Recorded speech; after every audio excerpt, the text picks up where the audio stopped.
اعوذ باللہ من الشیطان الرجیم بسم اللہ الرحمن الرحیم الحمدللہ رب العالمین والصلاة والسلام علی سید الانبیاء والمرسلین وخاتم النبیین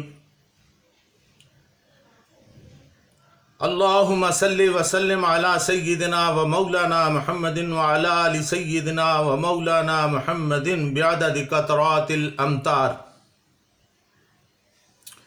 معزز ناظرین، السلام علیکم ورحمۃ اللہ وبرکاتہ۔ جاذب پبلیکیشنز میں خوش آمدید۔ میں محمد سعید جاذب آپ کی خدمت میں حاضر ہوں۔ تعلیم القرآن کا سلسلہ جاری ہے اور میں آپ کی خدمت میں سورہ بقرہ کی تفصیلات و تشریحات پیش کر رہا ہوں۔ ناظرین، آج کی نشست میں سورہ بقرہ کی آیت نمبر 25 شامل ہے۔ اللہ تعالیٰ نے یہاں فرمایا وَبَشِّرِ الَّذِينَ آمَنُوا وَعَمِلُوا الصَّالِحَاتِ أَنَّ لَهُمْ جَنَّاتٍ تَجْرِي مِن تَحْتِهَا الْأَنْهَارُ كُلَّمَا رُزِقُوا مِنْهَا مِن ثَمَرَةٍ رِزْقًا قَالُوا هَذَا الَّذِي رُزِقْنَا مِن قَبْلُ وَأْتُوا بِهِ مُتَشَابِهًا وَلَهُمْ فِيهَا أَزْوَاجٌ مُطَهَّرَةٌ وَهُمْ فِيهَا خَالِدُونَ۔ اور خوشخبری دیجئے ان لوگوں کو جو ایمان لائے اور نیک عمل کیے، یقیناً ان کے لیے باغات ہیں جن کے نیچے نہریں چلتی ہیں۔ جب کھلایا جائے گا انہیں ان باغوں میں سے کوئی پھل تو وہ کہیں گے کہ یہ تو وہی پھل ہے جو ہمیں پہلے بھی کھلایا گیا تھا، اور دیا گیا انہیں پھل شکل یا صورت میں ملتا جلتا، اور ان کے لیے جنت میں پاکیزہ ازواج ہوں گے اور وہ ان میں ہمیشہ ہمیشہ رہیں گے۔ ناظرین، یہاں ایمان والوں کے لیے بشارت ہے۔ بشری بشرن سے ہے، بنیادی معنی ایسی خبر کے ہیں جس سے انسان کے چہرے کی رنگت میں تغیر پیدا ہو جائے، خواہ وہ خبر خوشی کی ہو یا غم کی۔ لیکن عام حالات میں بشارت اچھی خبر کو کہتے ہیں۔ ابن فارس رحمۃ اللہ علیہ نے کہا ہے کہ اس کے بنیادی معنی کسی چیز کا حسن و جمال کے ساتھ ظاہر ہو جانا ہے، اسی لیے اس لحاظ سے البشیر خوشخبری دینے والے کو کہتے ہیں۔ چنانچہ بشرا امر کا صیغہ ہے، یعنی بشارت دیجئے یا خوشخبری دیجئے۔ ناظرین، گزشتہ اقساط میں نے آیت نمبر 23 اور 24 کے بارے میں عرض کیا تھا کہ وَإِن كُنتُمْ فِي رَيْبٍ مِّمَّا نَزَّلْنَا عَلَىٰ عَبْدِنَا فَأْتُوا بِسُورَةٍ مِّن مِّثْلِهِ وَادْعُوا شُهَدَاءَكُم مِّن دُونِ اللَّهِ إِن كُنتُمْ صَادِقِينَ فَإِن لَّمْ تَفْعَلُوا وَلَن تَفْعَلُوا فَاتَّقُوا النَّارَ الَّتِي وَقُودُهَا النَّاسُ وَالْحِجَارَةُ أُعِدَّتْ لِلْكَافِرِينَ۔ ان آیات میں اللہ تعالیٰ نے رسول کریم صلی اللہ علیہ وسلم کے اپنا خاص بندہ ہونے کا اعلان کیا ہے، اور فرمایا کہ قرآن کریم وہ کتاب ہے جو اس نے اپنے اس خاص بندے پر نازل کی، اور اگر تمہیں اس کتاب کے من جانب اللہ ہونے میں کوئی شک ہے تو اس جیسی عبارت بنا کر دکھا دو۔ یہاں ایک بار پھر میں عرض کر دیتا ہوں کہ یہ دعویٰ صاحب اللسان لوگوں کے لیے تھا جن کو اپنی زبان دانی پر بڑا ہی ناز تھا۔ عربی وسیع اللسان کہلاتی ہے، یعنی بہت ہی وسیع ہے۔ اللہ تعالیٰ نے فرمایا کہ تم ایسا نہیں کر سکو گے، کیونکہ جو حقائق میں نے اس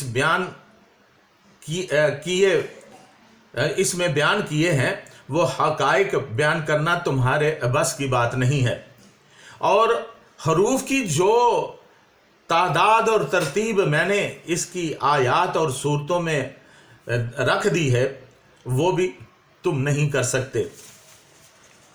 اس لیے اللہ تعالیٰ نے فرمایا کہ جب کہ تم ایسا نہیں کر سکتے تو پھر قرآن حکیم جھٹلانے کی پاداش میں تمہیں آگ کے اندر ڈال دیا جائے گا، اور آگ وہ ہے جس کا ایندھن پتھر اور انسان ہی ہوں گے، اور اسی میں تمہیں جلنا پڑے گا۔ تو ناظرین، कुफार और मुशरिकीन के लिए अजाब की ये वईद देने के बाद अब इस आयत में मोमिनीन के लिए अजर सवाब की बशारत दी गई है। वबश्शिरिल लज़ीना आमनू आमिलुस्सालिहाति अन्ना लहुम जन्नातिन तजरी मिन तहतिल अनहार, और ए हबीब सल्लल्लाहु अलैहि वसल्लम उन लोगों को खुशखबरी दे दीजिए जो ईमान लाए हैं और उन्होंने नेक अमल भी किए हैं कि बेशक उनके लिए जन्नतें हैं जिनके नीचे नहरें चलती हैं। कुरान करीम में जन्नत की खुशखबरी हमेशा ईमान और अमल से मशरूत है, जिससे यह मतलब लिया जा सकता है कि ईमान बगैर अमल के नहीं है। अमल के बगैर ईमान बेकार है। दरअसल आमाल सालेह ईमान के खुलूस का सबूत हैं। आका दो आलम सल्लल्लाहु अलैहि वसल्लम और आपके असहाब रिज़वानुल्लाहि अलैहिम अजमाइन की ज़िंदगी ईमान और अमल सालेह का आला तरीन नमूना है। आका दो आलम सल्लल्लाहु अलैहि वसल्लम और आपके असहाब ने हमेशा हमेशा नेकी पर अमल किया और नेक आमाल सर अंजाम दिए। चुनांचे ऐसे ही लोगों के लिए खुशखबरी है कि वो जन्नतों यानी आसमानी बागों में दाखिल किए जाएंगे। नादरीन, सवाल पैदा होता है कि ये जन्नत क्या है। लुगातुल कुरान में इसके मानी जन्नतुन उस बाग को कहते हैं जिसके अंदर खजूर और अंगूर के दरख्त हों। अगर किसी बाग में खजूरों और अंगूरों के दरख्त ना हों और दूसरे दरख्त हों तो उसे हदीकतुन कहते हैं। इमाम राग़ब रहमतुल्लाह अलैह फरमाते हैं कि जन्नत हर उस बाग को कहते हैं जिसकी ज़मीन दरख्तों की वजह से नज़र ना आए। नाज़रीन, बाद लोगों का ख्याल है कि जन्नत और दोज़ख सिर्फ ज़मीन पर ही हो सकते हैं, यानी अगर कोई अच्छे अमाल करके और कुरानी निज़ाम पर अमल पैरा होता है और उसके नतीजा में एक खूबसूरत मुआशरा कायम हो जाता है तो उसे जन्नत से ताबीर किया जाएगा। और मरने के बाद की ज़िंदगी में हुस्न अमल के जो खुशगवार नताइज सामने आते हैं उन्हें भी जन्नत ही कहकर पुकारा जाता है। लेकिन इसके बरक्स जिनके आमाल बुरे होंगे उनके नतीजे में मुआशरा की जो बदसूरती और दुश्वारियाँ और तकालीफ होंगी उनको दोज़ख और जहन्नम के नाम से पुकारा जाएगा। लेकिन यह ख्याल सरासर गलत है।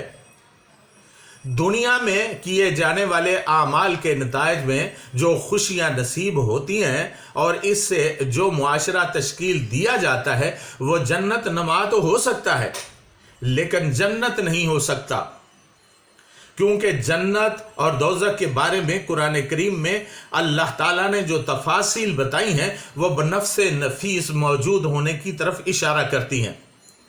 और ये भी हकीकत है कि वो आसमानी जन्नतें आखिरत का हिस्सा है।